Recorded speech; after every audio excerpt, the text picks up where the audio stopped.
Hello everyone. The artist I chose to do my PowerPoint on is George Segal. In his early life, George Segal was not a famous artist just yet. He was actually an educated man who loved creating art, a teacher, and a chicken farmer in New Jersey. Man at a Table was his first piece, and the story behind it is very interesting. George Segal, just like everyone else, struggled financially and needed to take out a loan to help him with his chicken farm, and he had a hard time paying it back.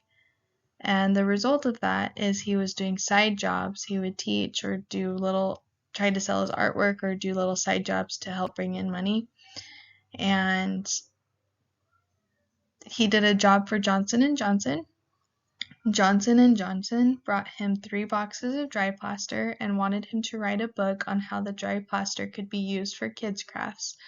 But instead, he had the idea to cover his entire body in dry plaster. In 1961, the result of him covering his entire body in dry plaster was the result of Man at a Table, and it was the major start for his art career.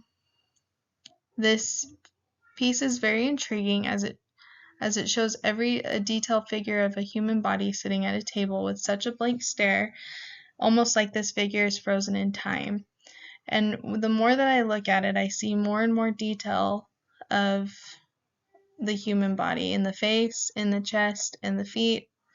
And I know that's what intrigued George Segal when he talked about creating this piece, is just he took it off and saw every detail of the human body.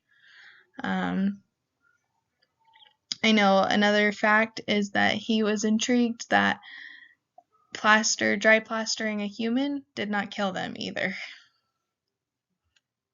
Another one of George Segal's major art pieces was the Holocaust. In 1982, the Holocaust was created, and it was Segal's first completed public commissions.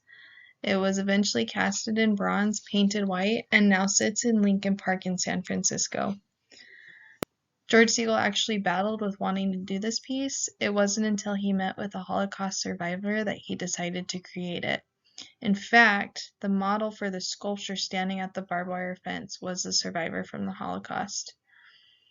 This piece leaves me thinking of the historic Holocaust and takes me back to a time of learning about it, watching documentaries about it, and just the overall feeling of sadness when you hear about the Holocaust. Also, looking at it for a while, it left me speechless, especially the figures laying down. And I learned later on that the figures laying down, George Segal made a reference to them from biblical stories. So one of the references is a lady is laying down with her arms out, and she has an apple in her hand, and the apple has one bite taken out of it as a representation of Eve. And I think it's really cool, and it gives you a little bit more insight and meaning of this piece from George Segal's take. Gay Liberation was another one of George Segal's sculptures that he was known for. It was created in 1979 with inspiration from the 1969 historic police invasion of Stonewall Inn. That was a bar where a lot of homosexuals went at the time. This piece was supposed to be casted in bronze and painted white and installed permanently right away, but it was pushed back to 1992 due to the Stonewall riots. The Stonewall riots, if you don't know, there were a lot of controversy after George Segal created this piece. Lots of division, like I said, controversy from people from both sides of the right and the left. From the right, people were, of course, outraged and struggling with an artist creating a piece on homosexuality. And on the left, they were struggling with the fact that they felt like there was no diversity, as all the sculptures are painted white and there's no person of color. And they also felt like someone who is homosexual should have created this piece, whereas George Segal was straight and married during the Stonewall riots. That was kind of the start of the gay pride movement. This piece to me is very liberating.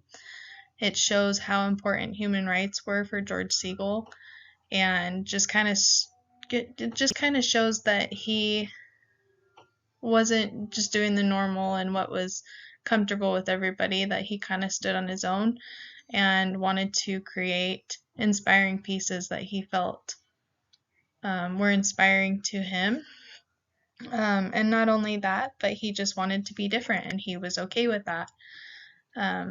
But definitely, it just really shows how important the human rights were for him to keep pushing, and so many years later still try to make this sculpture happen permanently. And here is my works cited page. Thank you.